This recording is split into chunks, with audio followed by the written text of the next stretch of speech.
This week I'm sharing with you a recipe from the Czech Republic called Jidáše. These are sweet honey buns eaten at Easter time in the Czech Republic, and their name literally means Judas, as in Judas Iscariot, the one who betrayed Jesus. There are several different traditional shapes for these, representing different types of Easter symbols, but the most common shape is a twisted knot that is supposed to represent the noose that Judas hanged himself with. As we go through the recipe and I show you how to make it, I will go more into the traditions and folklore surrounding these buns, so let's get started.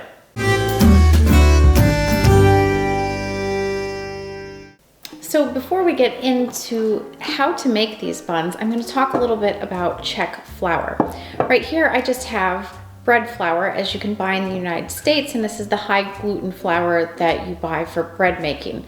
Well, in the Czech Republic they have all these different grades of flour. They have fine flour, they have semi-coarse flour, they have coarse flour, and then there are even other types that are low gluten, high gluten.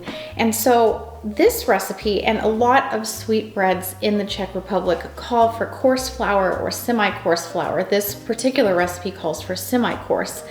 Well, it's not an ingredient that you can really find in the United States unless you're seeking out a Czech food supplier.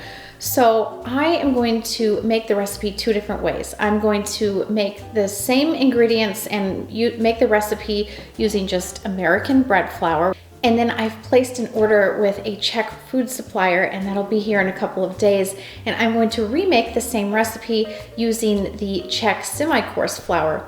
And then at the end of the video, I will show you the results, and I'm sure that this recipe is going to turn out just fine using regular American flour, but I want to compare the differences in the end result baked good. Where can you really tell the difference between the bread flour and the Czech semi-coarse flour, and how does it really change the way the baked good tastes, and is it worth it to go out and seek out the Czech flour in order to make these the really authentic way? So that's something we'll explore in the video. So let's get into how to make these. First, we're going to make a really quick pre-ferment. You're just going to take a little bit of your lukewarm milk, 5 grams of instant dried yeast, a teaspoon or so of the sugar, and a few spoonfuls of flour, and mix it all together until you have the consistency of a really wet dough.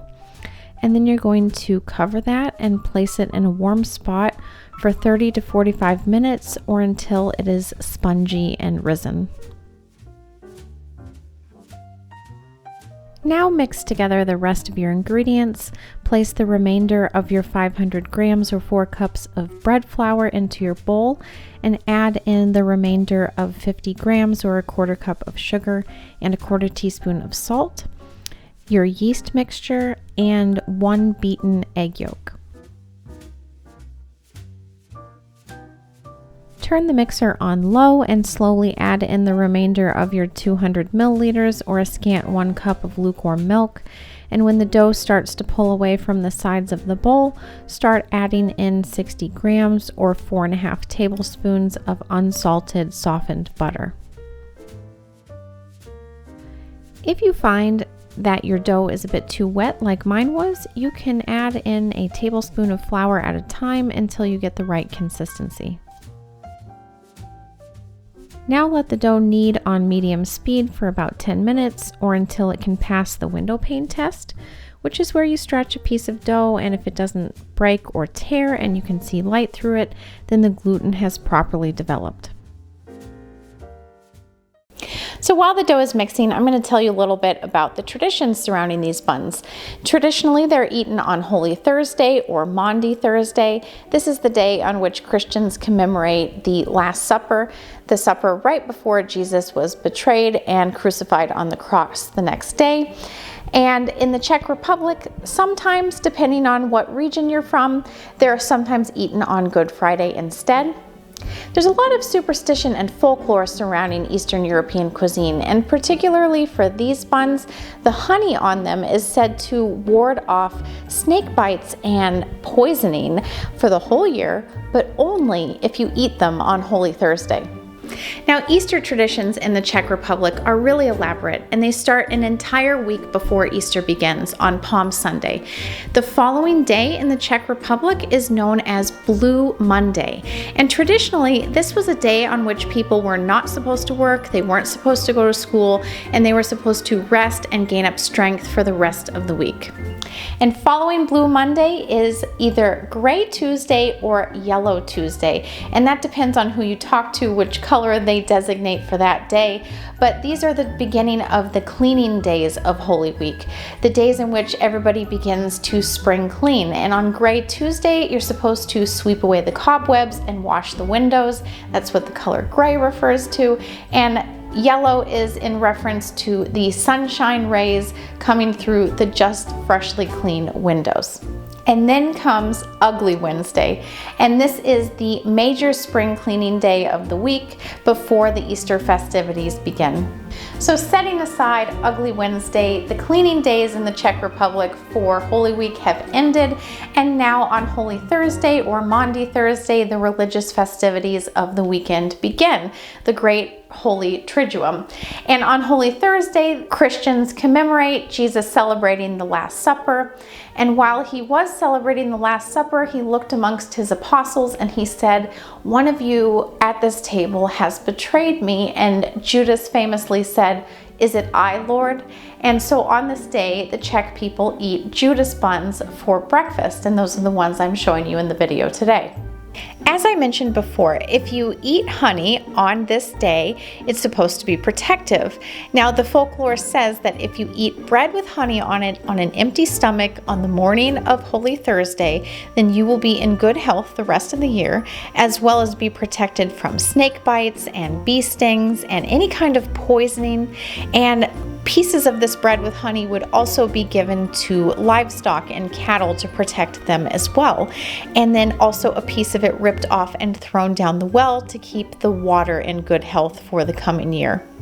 And there are so many different traditions associated with all of these days, and there are other desserts and foods as well. So if you'd like to see another video on the Czech recipes for Easter, such as the sweet bread that they eat on Easter, let me know and I can do a video on one of those in the future. But for now, let's check back on our dough and see how it's turned out. And this right here is the perfect example of the consistency you're looking for, where you can stretch the dough and pass the window pane test. Form your dough into a ball and then place it into a bowl and cover it. And then you're going to let it rise for about 30 minutes to an hour, depending on the temperature of your room.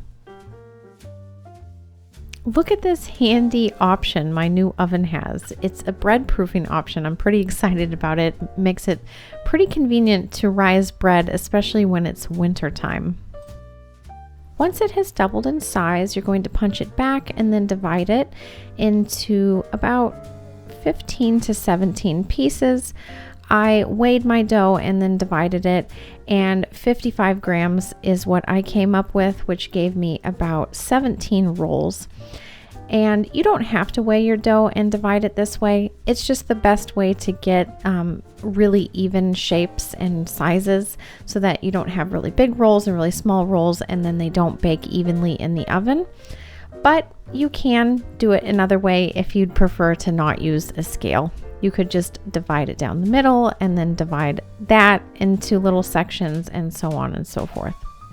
And once you divide your pieces of dough, make sure to cover them with plastic wrap when you're not working with them, so that they don't dry out. Upon doing some research on this bread, it appears that all the different shapes meant for these types of buns, they're all supposed to represent ropes. So different shapes of coiled rope.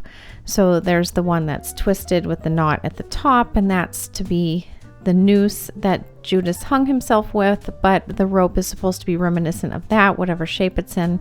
So there are several different shapes. There is the rolled shape, where you just coil a piece of dough that you've rolled out into a long snake shape, and then you just tuck the end piece under that coil and place it on your baking sheet to rise.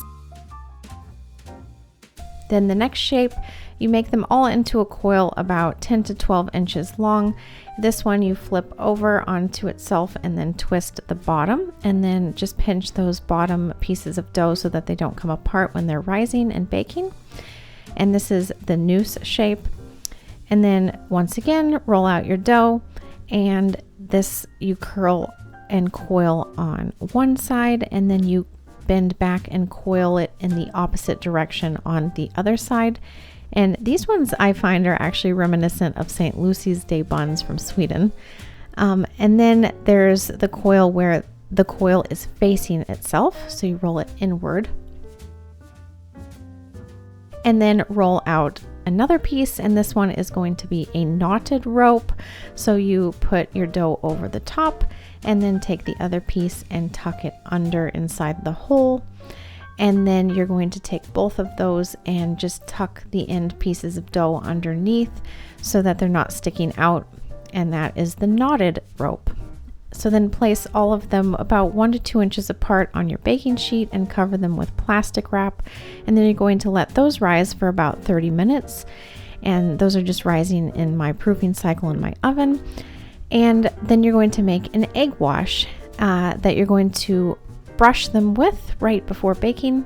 I find that the best consistency egg wash is 1 egg and half an eggshell of milk, and then whisk that all together until the egg white is fully beaten so that you don't have any of those long stringy bits when you're putting the egg wash over your baked goods. I find that this consistency of egg wash is best because then you don't get these pooled bits of stringy eggs at the bottom of each of your rolls or whatever baked good that you're brushing at the time, and you don't end up with little pieces of what tastes like scrambled eggs at the bottom of your baked good.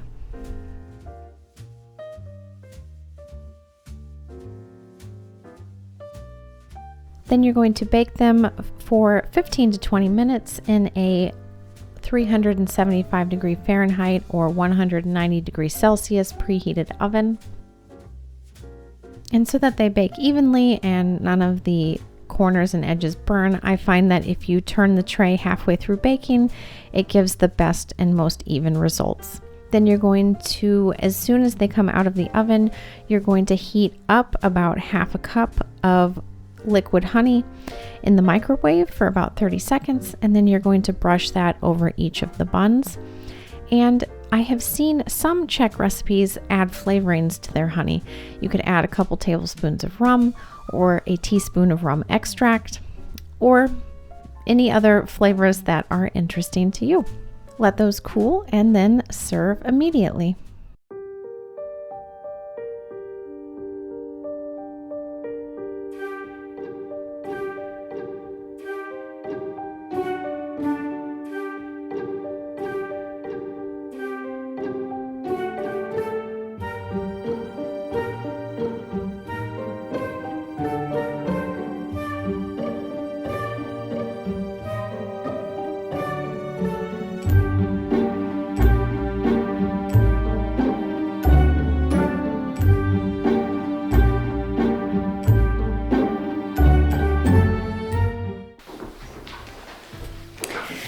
All right, let's give these a try. I have the Czech one here and the American bread flour one here. So let's first see what they taste like, and then can we tell the difference between the Czech flour and the American flour. So first I'll try the Czech one. It's light and fluffy on the inside. It's got a sticky surface from the honey, but not too sticky, just a little bit shiny. It's a really delightful sweet bun, and I love the flavor of the honey on top. Now let's see if I can tell the difference with the American bread flour. I'm a little shocked, but they're nearly identical. I don't even think I can tell the difference between the two. They're both light and fluffy. They both have, the flavor of a wheat sweet bun. Maybe the Czech flour has a tiny bit of an extra bite to it from that added texture, but not really. I think the reason I'm so surprised is because the texture of the flour itself is so different from the bread flour. It's very grainy like semolina is. Well, that goes to show you, you don't need to go out of your way to order flour from a Czech food supplier. You can just use the regular bread flour, or if you're in the UK, strong flour is what it's called. And it's just the flour with the higher gluten content for bread making. But these are honestly very delightful, very sweet. Well, I should say lightly sweet, not very sweet. The honey is what adds that really nice sweetness to the top of it. Gives it a little bit of an extra flavor that elevates it just from a plain roll. They're simple, but they're enjoyable. They would add a great addition to a breakfast table if you're looking for kind of a sweet brioche to add to a breakfast if you're celebrating a holiday like Holy Thursday or Easter Sunday, or even just brunch with friends. These would be a great addition. You could also shape them into whatever shape you want. If you want another Easter recipe from Eastern Europe, I highly recommend this Romanian cheesecake. Honestly, it's a cross between a cheesecake and a brioche. It's a cheesecake inside of a brioche. It's absolutely decadent and divine and would make an amazing addition to any Easter table, or honestly, any get-together with friends and family. So watch that video next, and I will see you next time.